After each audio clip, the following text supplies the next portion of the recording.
here's the thing too about like rejection sensitivity dysphoria is we're so quick to jump to I did something wrong. Like that is the only thing that makes sense because we're like, well, I can control what I do, so I think that I did something wrong. You're listening to the From Imposter to Empowered podcast. I'm your host, Jill Perrick, a business and mindset coach who specializes in imposter syndrome. If you feel like you're not as smart, capable, or worthy as you actually are and that someone is going to find you out, then you've come to the right place.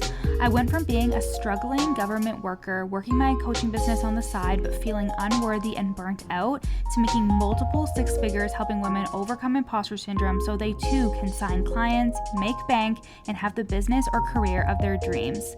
I am nothing special. I have a stuttering disability, ADHD, and I struggle with anxiety and depression. So if I can learn how to feel good enough and overcome my inner imposter, then so can you. Let's dig in. Hi, beautiful people. Welcome back to the pod. We are in August when you're listening to this. The first week of August. I can't believe it. I am so sad. The summers in Canada are literally so short. We still have an entire month left. But I feel like I say that at the beginning of like July. I'm like, there's only 2 months left of summer. But September can be pretty warm. I hope that it is.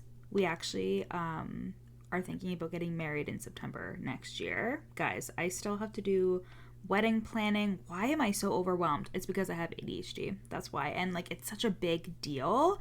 I do have help from my mom. She's like my wedding planner. She was an event planner for the organization that we worked at for a very long time, years and years. So she has put on huge events before. So it's good, but like getting started, one of the hardest things for somebody who has ADHD. Getting started can be very difficult, and that's where I am right now. And I feel like once I just pick a venue, and I say I because whenever I bring something to Dustin, he's like, yeah, I like it. And he's not being useless. He really is just being, he's just so easygoing, which is good. But also in terms of like an action taker, I'm definitely more of the action taker in the relationship. So I'm just like, okay, well, I have to decide, which is good because I like making decisions and I like choosing things. If he was very like hell-bent on something, I think it would annoy me because I have just such a particular way of things, that it's exciting for me to be able to choose the things that I like. So yeah, I just think the universe fucked up when they put me in Canada. I am definitely a California girl on the inside. That's just how I feel. I feel like I am a California girl from beginning to end. Whenever I'm in California, I've been there twice, I'm just like the happiest person ever. I'm just like, I could live here, but I have a family and a fiance and a dog and a cat. Which we could move the fiance and the dog and the cat, but not my entire family, you know? So I guess that's important. But anyways, Hot Coach Summer is coming to an end at the end of this month. We are sad about it. But we are not sad about the results that my clients are getting and the end of my epic From Imposter to Empowered launch. And always, always working on ourselves and being our best and highest selves. One of my most recent one-to-one clients just became booked out. And this is so exciting because A, she's booked out at a number that makes her feel good and fulfilled and not overrun. And B, she's actually on vacation now for an entire month. And she's truly living the way that she wants to be living, which is something that she came to me with. You know? Like, she came to me with that, and she came to me with not feeling confident in selling her services. She felt like she lost her momentum and her business just wasn't feeling fun anymore. She also had so many client contracts ending and was nervous about where her business was going. And now she's fully booked out. She loves her life. She loves her business again. She feels inspired. She's going into a launch at the end of the month when she's done her vacation, and she's never felt so clear and aligned in her business ever. And this is what I want for you and what's possible inside of one-to-one coaching. I have spots available now. This is a 6-month container, $8,000 pay in full, or payment plan of $1,333 for 6 months. If you are ready to be booked out, sought out, and to feel worthy of it all, I want you to hit the link in my show notes and apply. And we can either get on a sales call or you can go directly to the payment and we will get started right away. And we have a 2-hour deep dive and it is the best. I love my one-to-one clients so much. Okay, so I talked about today's topic on my Instagram stories a couple of weeks ago. You guys know I have ADHD, and one of the many parts of my ADHD is called rejection sensitivity dysphoria, and I really thought that this deserved its own episode in itself because a lot of my clients deal with this. So essentially, people who have ADHD can feel extremely sensitive to rejection or discomfort, and therefore will learn how to actively avoid situations or things where they anticipate rejection or discomfort. So I've been doing this forever. In 2019, before I even knew I had ADHD, I actually developed the rejection template because I myself was so sensitive around it when it came to my business. I thought there was something wrong with me. And I was unknowingly attracting all of these neurodivergent clients that I had no idea about. And like a really good sidebar about that is after I went to an entrepreneurial event in 2019, one of the things that I wrote down in a letter to myself was the fact that I want to help other people who stutter. I want other people who stutter to feel confident and sure of themselves and worthy. And I didn't really know how that was going to happen or how that was going to manifest. But it actually turned out to be I was neurodivergent and I just didn't know. And I had unknowingly been attracting neurodivergent clients. And I was like, why are my clients thinking this way? How come they are so sensitive to rejection like me? You know what I mean? And we unconsciously attract a lot of the same things about us, right? So like I said, I was unknowingly attracting all these neurodivergent clients, and they benefited so greatly from the template as well, the rejection template. And it's just a series of questions, but it's meant to help you pull the rejection apart, not make it mean anything about you, and to help you glean the lesson from any situation you find yourself in. I literally use it on myself all the time. It was always a favorite when it comes to my clients. It is always a favorite when it comes to my clients. So here I was in 2019 being like, holy fuck, I am so sensitive to people saying no to me. And there were so many times where I didn't launch a program or didn't show up to sell or didn't pitch to someone who was asking questions and clearly would have responded to a pitch, all because I was deathly afraid of being rejected. And if we look at why we fear rejection so badly, it's because of how it makes us feel. Rejection feels shitty and therefore makes us feel shitty. And then if you don't know how to manage your mind, you make the rejection mean something about you. So if you do all this work for a launch and no one signs up, or if you make an offer and someone says no, someone who is sensitive to rejection and who doesn't know how to feel their feelings without making it mean something will take this as a significant blow to their self-esteem, make it mean anything and everything, and then may self-sabotage as a result. So maybe your launch flops, or maybe somebody says no, and then you spiral into self-loathing, thinking you're terrible at what you do, and you must be messing something up, and you're going to end up on your parents' couch. So you don't show up again for days, you scrap your offers, and you feel embarrassed, and like everyone can see you're a big fraud, and you self-sabotage your business and your progress as a result. So because you're all smarty pants people, you start to recognize what happens when rejection looms on the horizon and you don't move towards anything that would cause rejection, and that's where the self-sabotage comes in, because you know the outcome won't be pleasant or helpful for you, all because of your fear of a feeling. Get it? Okay. Let me make it way too personal for anyone's liking. So, as you guys know, I stutter. And for the longest time before I started therapy, I avoided anything that would make me feel rejected, like social events. Even when I started my own business, it took me a year before I even went to an entrepreneurial event because I was so terrified that I would stutter, someone would laugh at me or think I was weird, and then I'd spiral and think I'd never be successful and I would want to quit my business. So dramatic, but this is the kind of catastrophic thinking that I was used to indulging because I didn't know how to manage my mind. And at the end of the day, the real thing I was afraid of was my emotions and how I would unconsciously respond to my emotions. And that's the thing, right? The rejection template doesn't stop you from feeling your emotions. It just puts them into purpose. And as a business owner, rejection is going to inevitably be a part of your life, which is easy to say and so hard to actually remember when you're in the thick of it. So let me first start by saying, you don't need to get rid of your emotions. You don't need to toughen up or form a thick skin. You can just feel the shitty emotions. It's not going to feel good, not at all, but also I want you to get curious when you feel shitty after a real or perceived rejection. What does it feel like? And where do you feel it on your body? What does the rejection bring up for you?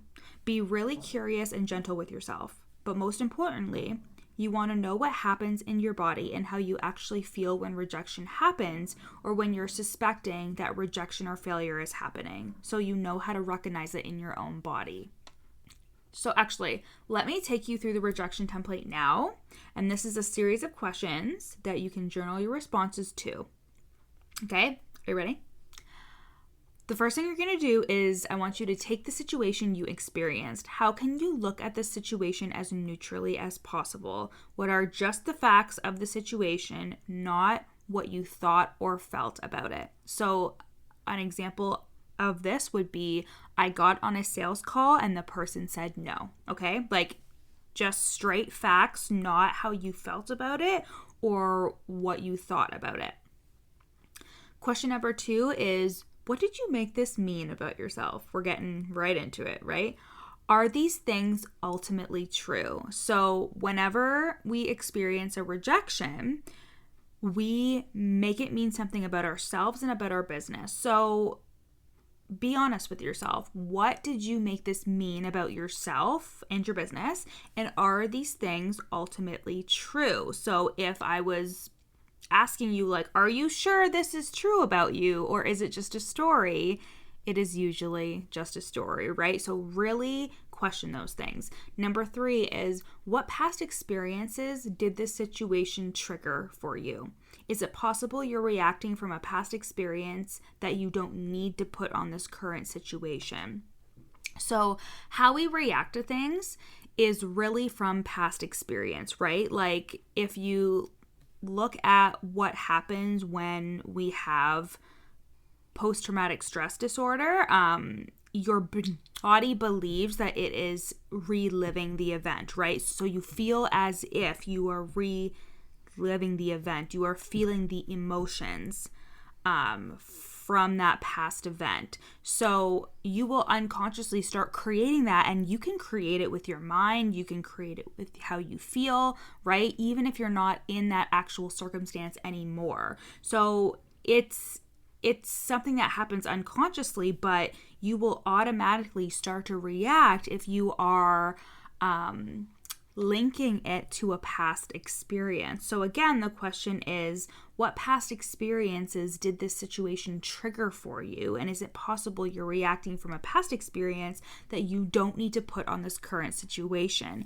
I talk a lot about like being rejected in business, like hitting a core childhood wound of not being chosen.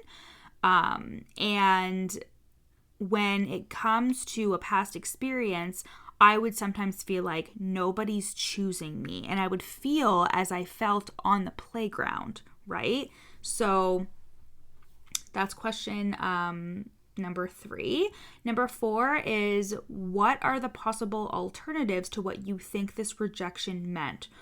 write down at least 5 different ways this rejection could be interpreted. So for example, a person said no to your program, but it's more so about them and their financial situation than about you and what you did wrong, right? Here's the thing too about like rejection, sensitivity, dysphoria is we're so quick to jump to I did something wrong. Like that is the only thing that makes sense because we're like, well, I can control what I do, so I think that I did something wrong, right? And we're so quick to do that to ourselves, but here you're kind of excavating your brain and trying to figure out what other possible alternatives could there be, right? And the last question is, what are the lessons you can learn from this rejection that will improve your life, your business, your career? Write down at least 10 lessons learned. Again, we are giving your brain all the reason to think differently and gain perspective. If you need to go through this template with your biz bestie or your coach or something like that, absolutely do this because I have used this before. Like I use it all the fucking time and I will tell you an example later on. So, that's the rejection template, and that's the third thing that I really wanted to drive home in this episode. The first was that you have to allow yourself to feel your emotions without attaching meaning to them. The second was how you can use the rejection template to actually process rejection. And now the third thing is to develop buffering time for your nervous system to acclimate when a rejection occurs. So this can look like a ritual you do after noticing that you've been triggered. So, for example, my brain really wants to take it personally when a client doesn't re-sign. I have so many clients that re-sign, and anyone that hasn't had nothing to do with me. They were just ready to move on, they had other plans in mind, etc. So almost all of my client contracts have ended beautifully. Not every single one of them, but the majority of them. But that doesn't stop my sensitive little peach self from being butthurt when a client doesn't want to re-sign, right? So a couple of months ago, one of my long-term clients was ready to be done. And when she told me that at the end of one of our sessions, we got off the phone and I noticed myself wanting to react. So I laid down on my bed, I did some breath work, and I also journaled out my responses to the rejection template. And this was literally so healing for me.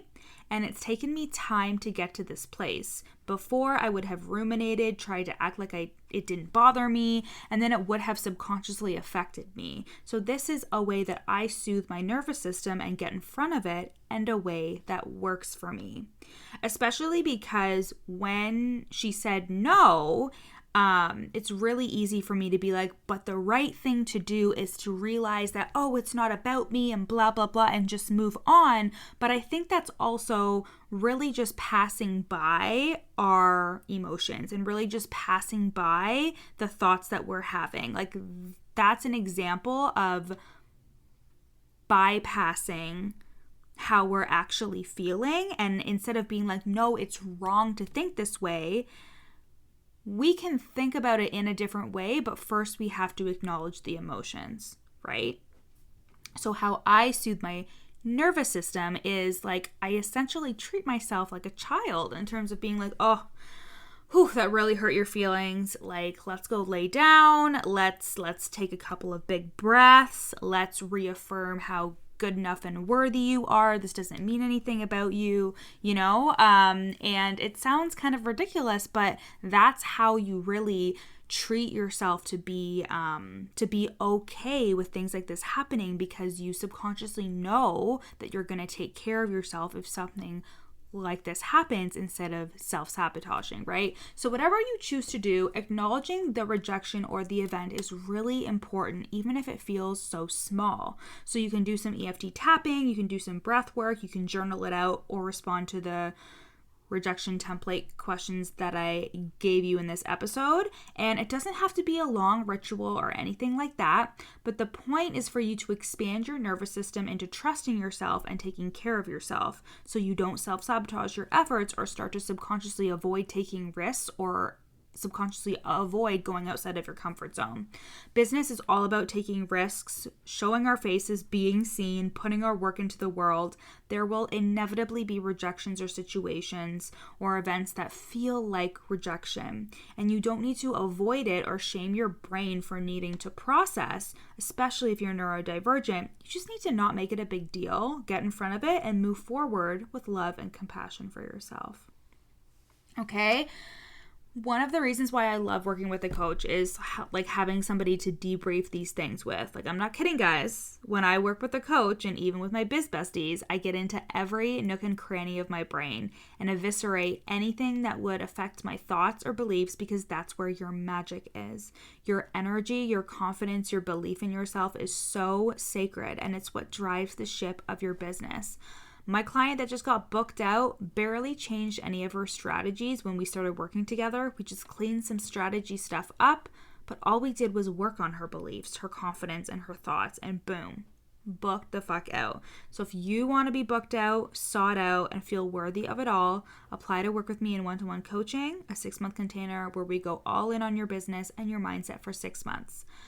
Pay in full is $8,000. Payment plan is $1,333. Let's do this. The link is in the show notes to apply. So talk to you guys next week. Love ya. Thanks for listening to the From Imposter to Empowered podcast. Head to the show notes to find out how you can take this work deeper with me in one-to-one coaching or in the From Imposter to Empowered group program. In the show notes, you'll also find a free 3-day challenge to start the process of overcoming your inner imposter. And once you're done with all of that, screenshot this episode and share it on Instagram, tagging me at your coach Jill so we can connect. See you next time.